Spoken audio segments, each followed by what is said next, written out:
Hi, good evening. My name is Jackson and welcome to Interface. Last week on Interface, we looked at facing rejection, and this week it's an exciting episode of Interface. Today we're actually looking at finding the right partner. How do you know that this person is the one? How do you know that this person is the right person for you in a relationship? And I have two beautiful ladies, and I'll have them introduce themselves. Mwanga. Well, my name is Mwanga. Thank you very much for having us, Jackson. Beautiful. I'm Mutinta. I'm grateful to be on this program today. I'm glad to have you. And so, just to get right into the meat of the program, is there such a thing as Mr. Right? Or For is it me, Mrs. Right? basically, it depends with one's mind. Mr. Right is in the mind, basically. So one can only find Mr. Right depending on what one person is looking for. So my version of Mr. Right cannot be her version of Mr. Right. So I think Mr. Right does exist in my mind and not in everyone's mind. Yeah.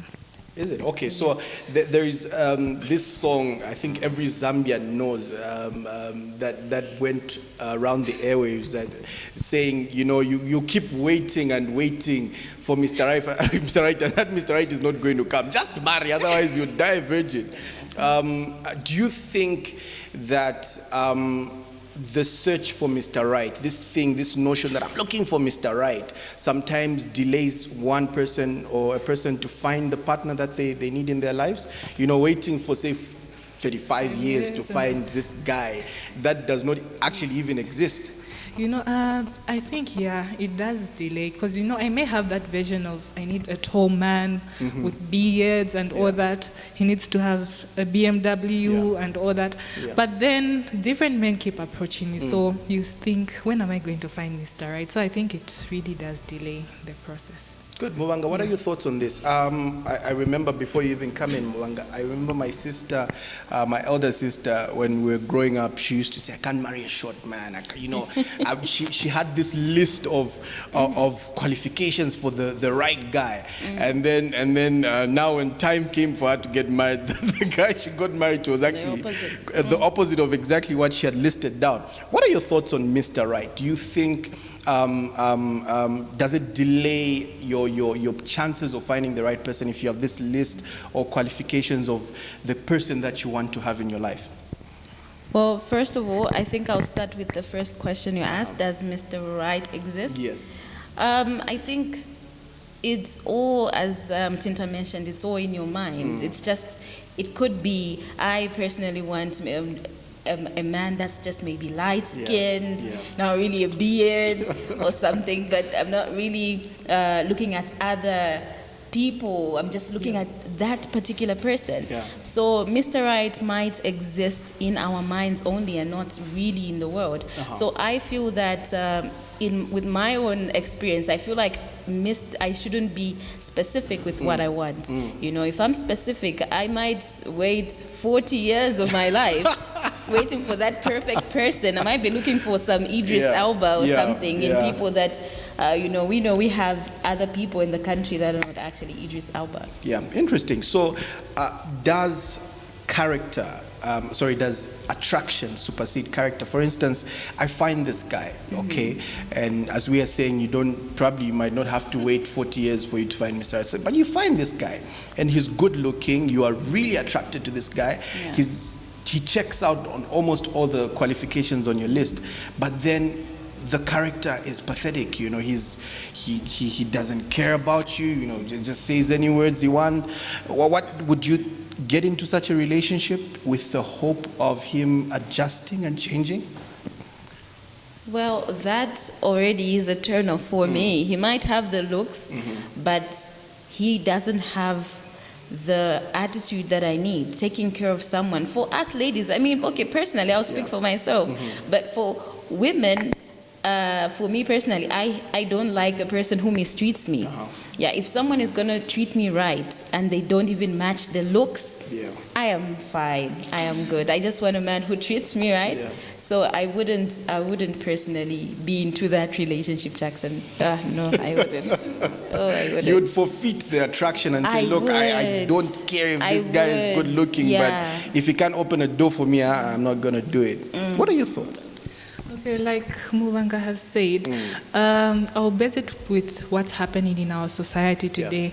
Many ladies go for looks and ignore the character. So as long as a gentleman has got all the money, good looking, wears very good shoes, they'll equally ignore the character. But personally, I think character really matters. And then coming to change, it's very hard to change somebody who's not willing to change. So if someone is mistreating me, how am I going to help that person to change if they are equally not willing to change? So personally, I would rather go for someone with a very good character and not so good looking, as long as I'm comfortable where I'm going to be, than ignoring the evil side of someone. It's very hard to change somebody who's got an evil heart. Yeah. Now I'm gonna go spiritual with you guys. The Bible says, "Do not be unevenly yoked." That means that you must not be, yoked or be in a relationship with someone who you do not share the same values with, the same principles with. So here's a situation where you find this guy. You practically have nothing in common. Perhaps he's of a different religious background, but he's a good guy. He's a great guy. Opens doors for you, cares about you, and he loves you. Are you going to go into that relationship or not? Hypothetically speaking. Okay, that can be so tricky, but then personally, I think I would. Okay. Okay, you would find, it's a situation where, you're Christian, he belongs to a different doctrine, and I'm here. Yeah. And then I've been in church for 10 years, and I haven't seen anyone. Then I find someone. Yeah. Sometimes it can be an act of desperation. Sometimes you'll be like, why have I been single for 10 years? Maybe something is hindering me in that church. Yeah. Maybe there are no men in that church that are looking at me. So sometimes it can be an act of desperation to say, I'm just going to go for that man and all that. Maybe as we go into the relationship, he may join my bring him to my church or something. But it's 50-50. Yeah. I would go, I would not. But in the end, the pastor's guidance will be needed. You'd actually need the pastor's guidance. Yes, guidance. we need the pastor's guidance. Muvanga, what are your thoughts on this? Would you actually go into such a relationship? Well, he's a great guy, He actually even opens doors for you. Those kinds of guys. But his religious background is off, You don't share the same values.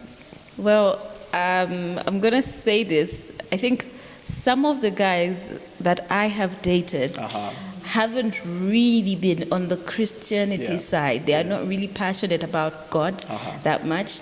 But I have tried, maybe, as Matinta said, maybe try and bring him to church or something, but it just doesn't work. Yeah. So I think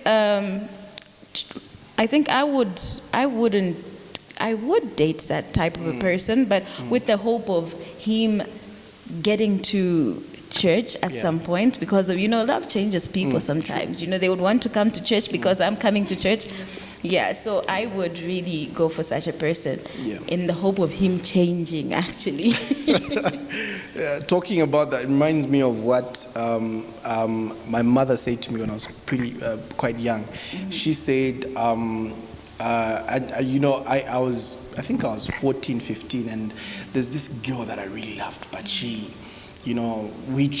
thought she was actually Muslim. Let me just say, she was Muslim and I was Christian.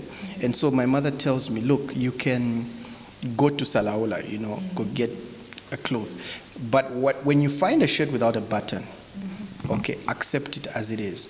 Because whatever button you're going to find for that shirt is not for that shirt. It may look the same color, it may be blue, but that button is not for that shirt. So if it doesn't have a button, love it the way it is. Just accept it the way it is. Otherwise, if you have this hope that I'm gonna sew a button there, and then you just have a button that's not right for it.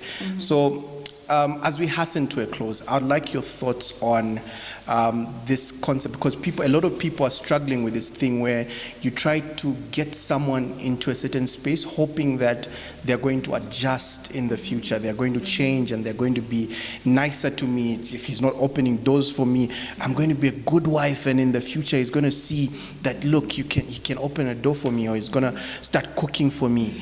What are your thoughts as we hasten to a close on this? I think on that one, I'll let Matinta answer this question without. It's a tough one, yeah? Like I said earlier, I think that's where change really applies. It's very hard for someone to adjust in a very new place or a new environment, because just an act. Let's say someone used to go drinking the past few years and then gets married today and needs to adjust to say only needs to go drinking maybe once in a week and all that. So if someone can't adjust in a relationship, meaning as you lead to marriage, it's going to be very hard to adjust in that marriage.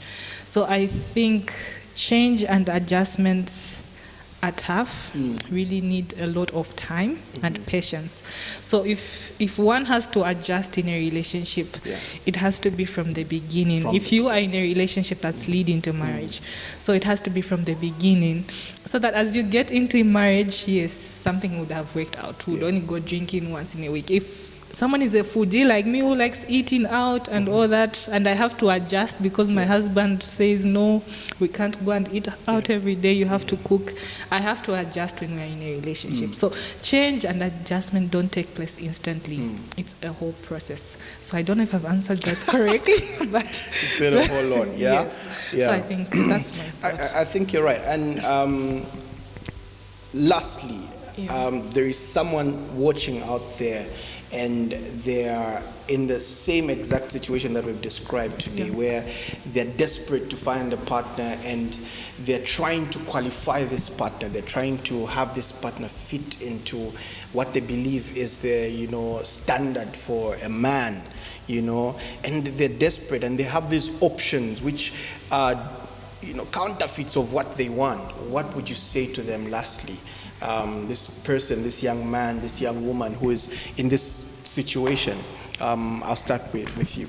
Okay, in my conclusion, thank you, Jackson. I think basically when you're in a relationship, never overlook certain things in an act of saying somebody is going to change in the near future.